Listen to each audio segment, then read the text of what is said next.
Shalom, salam sejahtera untuk kita semua. Pada acara kesehatan kita pada saat ini, saya ingin membahas mengenai penyakit batu empedu. Mungkin banyak yang menganggap bahwa batu empedu ini memang bukan suatu penyakit yang membahayakan, tapi bagi seorang yang sudah menderita penyakit batu empedu, ini cukup membuat penderita ini sangat menderita. Ya.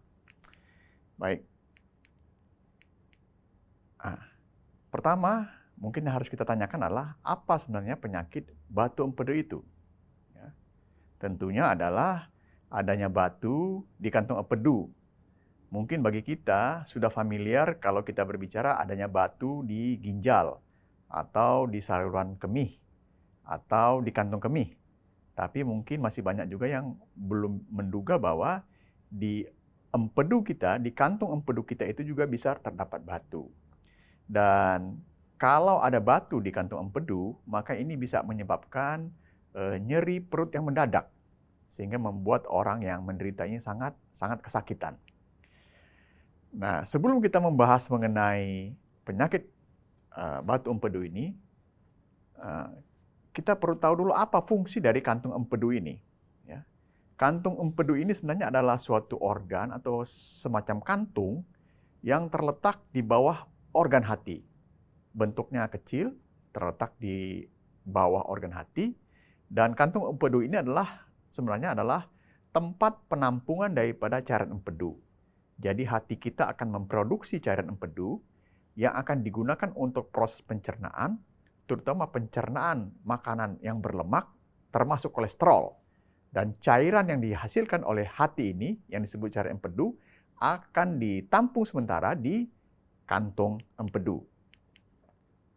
Nah, ada beberapa jenis batu empedu, tapi yang terbanyak adalah jenis batu kolesterol.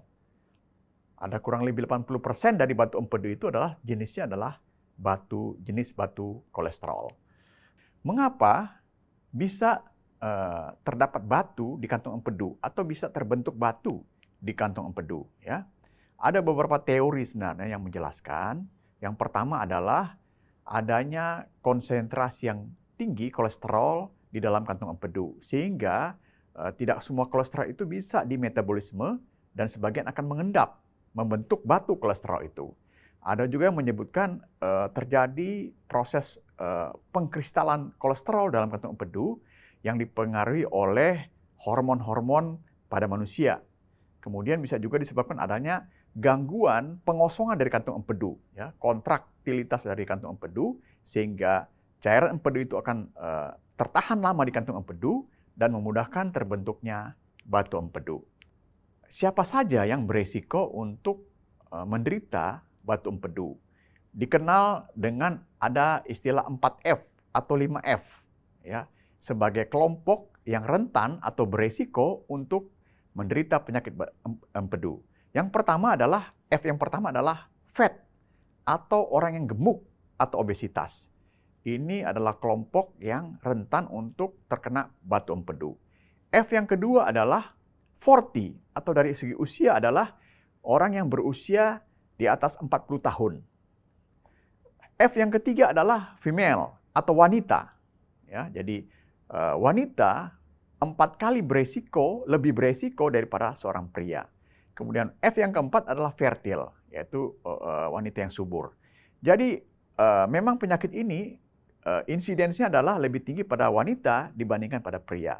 Jadi kalau seorang wanita yang sudah berusia 40 tahun ke atas, kemudian gemuk, maka ini sangat berisiko untuk menderita penyakit batu empedu. Selain faktor-faktor yang lain, termasuk makanan, atau F yang lain adalah food, makanan.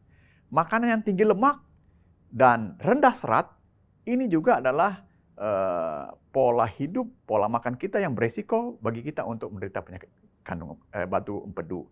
Kemudian orang yang kurang olahraga, ya, atau menghidupkan gaya hidup yang sedentary, artinya kurang bergerak, ini juga beresiko untuk menderita penyakit batu empedu. Atau orang yang berusaha untuk menurunkan berat badan secara drastis, atau melakukan diet yang terlalu drastis, maka itu juga beresiko untuk menderita penyakit batu empedu.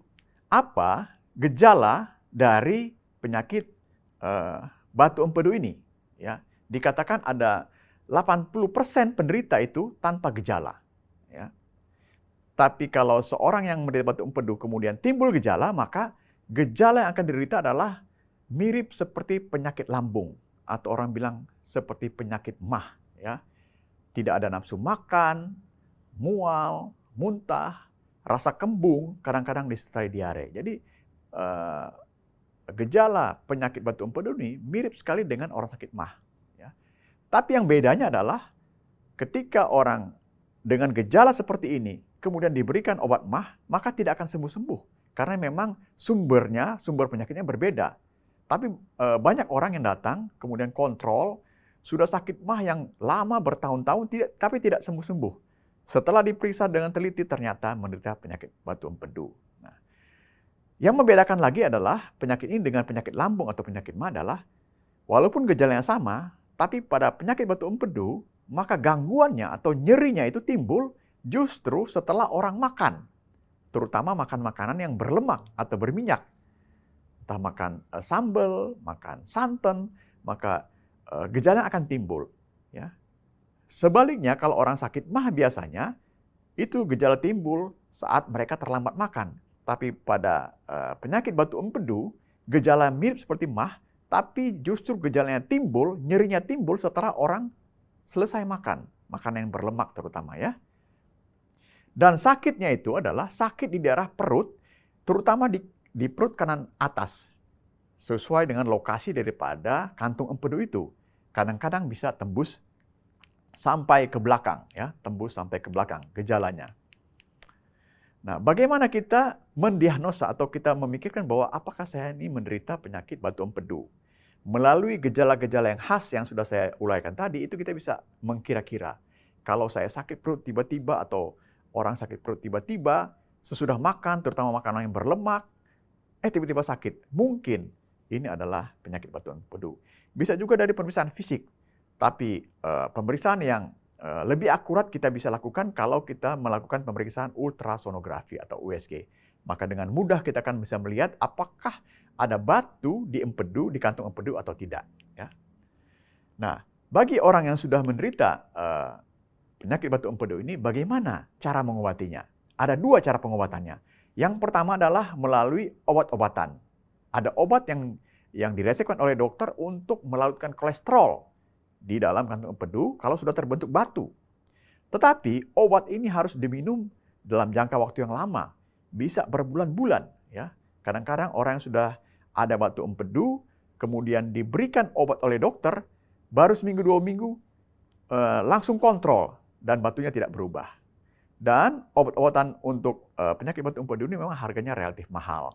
Kadang-kadang tidak masuk dalam program BPJS. Sehingga akan menjadi masalah. Ya. Akan menjadi masalah. Nah, cara yang kedua adalah dengan tentunya melakukan operasi, yaitu pengangkatan kantung empedu. Dari operasi yang besar, ya, dengan sayatan besar, tapi pada akhir-akhir ini ada cara-cara operasi dengan luka operasi minimal untuk mengangkat kantung empedu. Oke, apa akibatnya kalau ada batu di kantung empedu kita, kemudian kita tidak obati? Maka ada beberapa komplikasi yang bisa terjadi. Yang pertama adalah pada suatu tahap mungkin terjadi peradangan pada kantung empedu.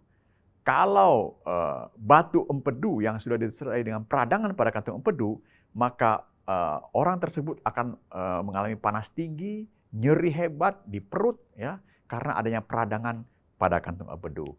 Komplikasi yang kedua adalah kalau terjadi sumbatan pada saluran empedu, ya, karena batu yang tadinya ada di kantong empedu itu, pada suatu saat dia akan mengalir ke saluran empedu yang tidak terlalu besar, kemudian menyumbat saluran empedu tersebut. Sehingga pada orang yang mengalami penyumbatan pada saluran empedu, maka tubuhnya akan menjadi kuning. Sama seperti orang yang menderita penyakit hepatitis. Sehingga banyak juga orang yang sebenarnya hanya menderita penyakit batu empedu yang sudah tersumbat, didiagnosa seperti hepatitis, padahal bukan. Tapi efeknya adalah terjadi penyumbatan dan pelebaran dari saluran empedu, dan orangnya akan menjadi kuning. Oke. Nah sekarang bagi kita, apa strategi pencegahan kita supaya kita tidak terkena penyakit batu empedu ini? Ada beberapa tips. Yang pertama adalah tentunya bagi kita yang memiliki berat badan yang berlebih atau obes, maka kurangilah berat badan. Tapi strateginya adalah kurangilah berat badan secara bertahap, jangan secara drastis. Karena kalau kita menurunkan berat badan secara drastis pun itu salah satu resiko untuk terbentuk batu empedu. Yang kedua adalah melalui makanan kita mengkonsumsi makanan yang rendah lemak, ya, hindari makanan berlemak, dan kita mengkonsumsi makanan yang tinggi serat. Ini akan menghindari kita untuk menderita penyakit batu empedu. Yang berikutnya adalah hindari juga diet yang terlalu ketat, ya, karena ini juga beresiko untuk membuat kita menderita penyakit batu empedu. Kemudian perbanyak mengkonsumsi air putih, kemudian gerak badan secara teratur. Inilah sedikit tips dari saya untuk kesehatan pada saat ini. Lebih mudah mencegah daripada mengobati, dan marilah kita menghindari supaya kita jangan menderita penyakit batu empedu yang tentunya nantinya akan membuat kita menderita dalam kehidupan kita. Tuhan kiranya memberkati kita. Amin.